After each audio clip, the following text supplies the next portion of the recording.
एक बार फिर से स्वागत है आप लोगों का मेरे इस यूट्यूब चैनल में। मेरा नाम है सोनू और आप देख रहे हैं SNCERT। इस वीडियो में हम लोग देखने वाले हैं क्लास 7 का साइंस का चैप्टर नंबर 1 जो है पादपों में पोषण।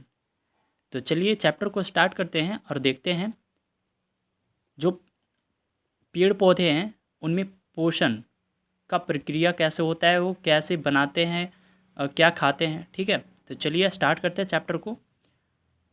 यहाँ पे दिया है कि कक्षा 6 में यानी कि क्लास 6 में आप पढ़ चुके हैं कि सभी सजीव के लिए भोजन आवश्यक है। आप यह भी पढ़ चुके हैं कि कार्बोहाइड्रेट, प्रोटीन, वसा, विटामिन एवं खनिज भोजन के ये सारे जो हैं घटक हैं। भोजन की ये घटक हमारे शरीर के लिए आवश्यक है तथा इन्हें पोषक कहते हैं।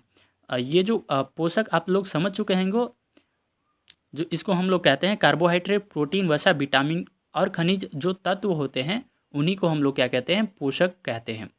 तो पोषक आप लोगों का क्लियर हो गया है। तो चलिए आगे चलते हैं। आगे है कि सभी जीवों को भोजन की आवश्यकता होती है। पादप स्वयं के लिए भोजन बना सकते हैं, ऐसा हम लोग नहीं करते हैं, परंतु मानव सहित कोई भी प्राणी अपना भोजन स्वयं नहीं बना सकता है। ठीक है, वे पादप अथवा पादपों का आहार ग्रहण करने वाले जंतुओं से अपना भोजन प्राप्त करते हैं। तो हम लोग भोजन के लिए क्या करते हैं, चावल लेते हैं। ठीक है, जो प्राप्त होता है पौधे से। हम लोग मांस खाते हैं, कई लोग मांस खाते हैं, अंडा भी खाते हैं। तो वो लोग प्राप्त कहाँ से होता है, वो जानवरों से प्राप्त होता है।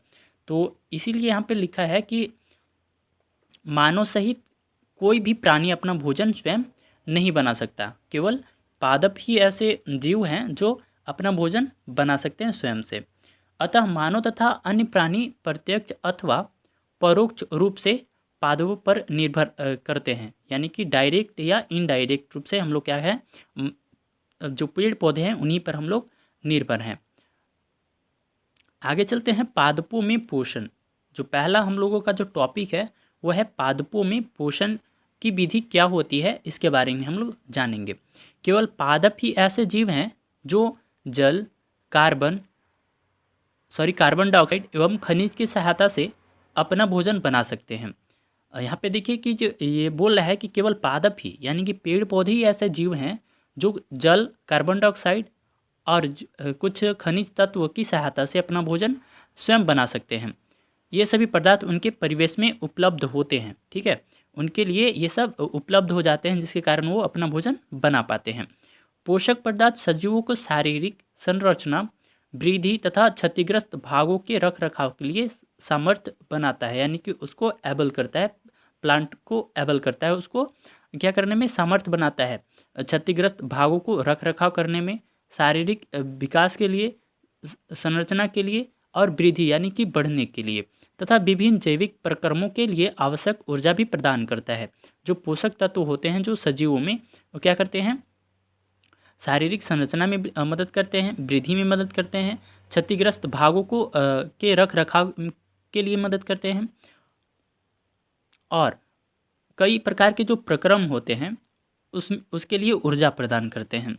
सजीव द्वारा भोजन ग्रहण करने एवं उसके उपयोग की विधि को हम लोग पोषण भी कहते हैं। ठीक है, तो एक पोषण तो हम लोग ऊपर देखे थे, अभी ये अगला पोषण है कि सजीव द्वारा भोजन ग्रहण करने एवं उसके उपयोग की विधि को पोषण कहते हैं। ठीक है, पोषण आप लोगों का फिर से क्लियर हो गया। आगे चलते हैं कि पोषण की वह विधि जिसमें जीव अपना भोजन स्वयं संश्लेषित करते हैं स्वपोषी कहलाते हैं। संश्लेषित यानी कि खुद बनाते हैं, उनको हम लोग क्या कहते हैं, स्वपोषण कहते हैं।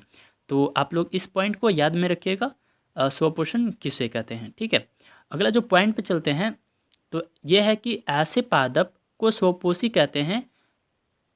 जंतु एवं अधिकतर अन्य जीव पादपों एवं संश्लेषित भोजन करते हैं, उन्हें विषम पोषी कहते हैं। फिर से एक बार ध्यान दीजिएगा कि ऐसे पादपों को हम लोग स्वपोषी पादप कहते हैं, जो खुद अपना भोजन संश्लेषित करते हैं यानी कि बना लेते हैं, उनको हम लोग क्या कहते हैं, स्वपोषी कहते हैं। लेकिन बहुत सारे जो जीव जंतु होते हैं वो पादप द्वारा संश्लेषित भोजन ग्रहण करते हैं, यानी कि उनके द्वारा जो भोजन जो खाद्य पदार्थ उपलब्ध कराया जाता है उसको लेते हैं, उसको हम लोग क्या कहते हैं, विषम पोषी कहते हैं। ठीक है, आगे चलते हैं। अब हम पूछ सकते हैं कि पादप की खाद्य फैक्ट्रियाँ कहाँ स्थित होती है। ये सवाल जो है आप पूछ सकते हैं कि अब हम पूछ सकते हैं कि पादपों की खाद्य फैक्ट्रियाँ कहाँ होती हैं। क्या भोजन पादप के सभी भागों में निर्मित होता है?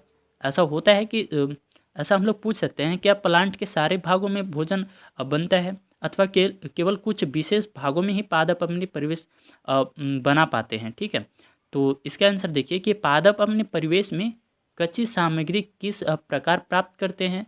खाद्य फैक्ट्रियों तक उनका स्थानांतरण किस प्रकार होता है। इस प्रकार के हम बहुत सारे क्वेश्चन आपके मन में आ रहा होगा, तो इसी का सॉल्व हम करने की कोशिश करेंगे। तो चलिए इसका देखते हैं। प्रकाश संश्लेषण, पादपों में खाद्य संश्लेषण का प्रकरण, यानी कि प्रकाश संश्लेषण के बारे में हम लोग पढ़ते हैं, यानी कि जो उनकी जो फैक्ट्रियाँ होती भोजन बनाने की, उसके बारे में पढ़ेंगे। देखिए फैक्ट्रियाँ होती, जो पत्ती होती है पेड़ पौधे की, वो भोजन बनाने की फैक्ट्रियाँ होती हैं। अतः सभी कच्चे पदार्थ पत्तियों तक पहुंचने चाहिए, यानी कि बोल रहा है कि यहाँ पे कि जितने भी कच्चे माल होते हैं पत्तियों के भोजन बनाने के लिए चाहिए, ज़रूरी होता है, उन तक पहुंचने चाहिए पत्तियों तक। मृदा में उपस्थित जो जल एवं खनिज जो होते हैं वो जड़ के द्वारा अवशोषित कर लिए जाते हैं, खींच लिए जाते हैं और उनको तने के माध्यम से पत्तियों तक पहुंचा दिया जाता है। पत्तियों की सतह पर उपस्थित सूक्ष्म रंध्र, यानी कि छोटे छोटे जो छिद्र होते हैं, उनके द्वारा वायु में जो उपस्थित कार्बन डाइऑक्साइड होता है वो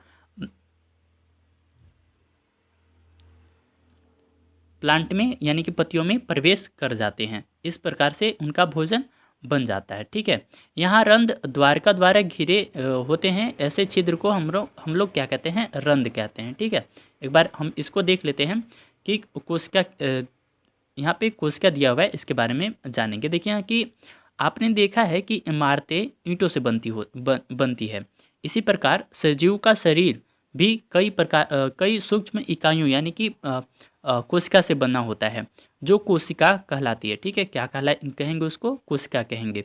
कोशिकाओं को सूक्ष्मदर्शी द्वारा देखा जा सकता है, ऐसे हम लोग इसको नहीं देख पाएंगे, इसको हम लोग देखने के लिए सूक्ष्मदर्शी की सहायता लेनी ही पड़ेगी। कुछ जीव मात्र एक कोशिका के बने होते हैं, लेकिन कुछ ऐसे जीव भी हमारी दुनिया में पाए जाते हैं जो केवल एक ही कोशिका के बने होते हैं, जैसे अमीबा। बहुत सारे जीव हैं ऐसे एक कोशिका वाले। कोशिका एक पतली बाह्य संरचना द्वारा घिरी होती है, बाह्य संरचना यानी कि बाहरी बारी से घिरा होता है, जिससे हम लोग कोशिका झिल्ली कहते हैं। हम लोग क्या कहेंगे, उसको कोशिका झिल्ली। आगे की क्लास में आप लोग जाइएगा तो आप लोग कोशिका के बारे में विस्तार से पढ़ेंगे। इसमें केंद्र में स्थित एक सुस्पष्ट संरचना भी होती है, जिसको हम लोग क्या कहते हैं, केंद्रक कहते हैं। केंद्रक चारों ओर से जेली के समान एक पदार्थ से घिरा होता है, जिसे हम लोग क्या कहते हैं, कोशिका द्रव कहते हैं। आप लोग इस फिगर में आप लोग देख पा रहे होंगे, ये जो है जो बीच में है, इसको हम लोग यहाँ पे दिखाया गया है, केंद्रक इसको कहते हैं। ठीक है, और जो बीच में जो तरल पदार्थ होते हैं उसको हम लोग कोशिका द्रव कहते हैं, और जो बाहर का जो ये जो लेयर है इसको हम लोग क्या कहेंगे, कोशिका झिल्ली कहेंगे। ठीक है, तो चलिए आगे चलते हैं। जल एवं खनिज वाहिका द्वारा पत्तियों तक पहुंचाया जाते हैं। जैसे हम लोगों का नस जो होता है, उसी प्रकार से पेड़ पौधों में भी बहुत सारे के जो होती है वाहिकाएं होती हैं, उनके द्वारा जो खनिज होते हैं अवशोषित किए जाते हैं, वो पत्तियों तक पहुंचा दिए जाते हैं। वे वाहिका नली के समान होती है तथा जड़, तना, शाखाओं एवं पत्तियों तक फैली होती है। सारे जो पार्ट होते हैं पेड़ पौधे के, उनमें फैली होती हैं। पोषकों को पत्तियों तक पहुंचाने के लिए ये वाहिका एक सतत मार्ग बनाती हैं, सरल रास्ता बनाती हैं। पादपों में पदार्थ के परिवहन के विषय में आप अध्याय 11 में, इसी साइंस का ही बुक में चैप्टर 11 में हम लोग विस्तार से जानेंगे उसके बारे में। तो चलिए आगे चलते हैं। पत्तियों में एक हरा वर्णक होता है, जिसे हम लोग क्या कहते हैं, क्लोरोफिल कहते हैं, जिसके द्वारा जो पत्तियां होती हैं वो हमें ग्रीन कलर के दिखाई देते हैं। क्लोरोफिल सूर्य के प्रकाश की ऊर्जा का संग्रहण करने में पत्तियों की सहायता करता है, यानी कि जो सूर्य का जो सोलर एनर्जी है उसको स्टोर करने में मदद करता है क्लोरोफिल। का उपयोग जल एवं कार्बन डाइऑक्साइड से खाद्य संश्लेषण में होता है, यानी कि बनाने में किया जाता है जो पेड़ पौधे के द्वारा, क्योंकि खाद्य संश्लेषण सूर्य के प्रकाश की उपस्थिति में होता है, इसीलिए इसे प्रकाश संश्लेषण भी कह सकते हैं। ठीक है, यहाँ पे देखिए कि जो खाद्य संश्लेषण जो होता है पादपों में, वो सूर्य के प्रकाश में ही होता है। जब सूर्य का प्रकाश प्रेजेंट रहता है तभी होता है, रात में नहीं होता है। इसीलिए हम लोग क्या कहते हैं, प्रकाश संश्लेषण भी कह सकते हैं।